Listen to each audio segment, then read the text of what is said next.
চলে আসলাম অনেক দিন পর নতুন একটি ভিডিও নিয়ে।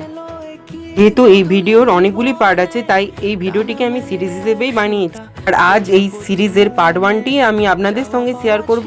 আমরা যেহেতু বরযাত্রী ছিলাম এবং মেয়ের বাড়ি ছিল কলকাতায়, তাই আমরা দুপুরবেলায় বেরিয়ে পড়েছিলাম বাসে করে। সে তো পাড়ার দিদিরা রীতিমতো নাচ শুরু করে দিয়েছিল, যেটা দেখতে সত্যিই খুবই ভালো লাগছিল।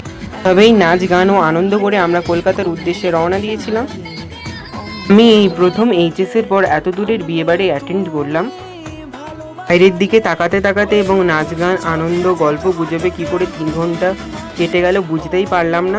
যেহেতু বাড়ি থেকে তাড়াতাড়ি বেরিয়েছিলাম, তাই আমরা তাড়াতাড়ি নির্দিষ্ট গন্তব্যে পৌঁছে যাই। তো ভিডিওটা এতদূর পর্যন্তই ছিল। তো এই সিরিজের বাকি পার্টগুলোও আসছে, তা দেখার জন্য শুধুমাত্র চোখ রাখতে হবে আমার চ্যানেলে। দেখা হচ্ছে নতুন কোনো ভিডিওতে।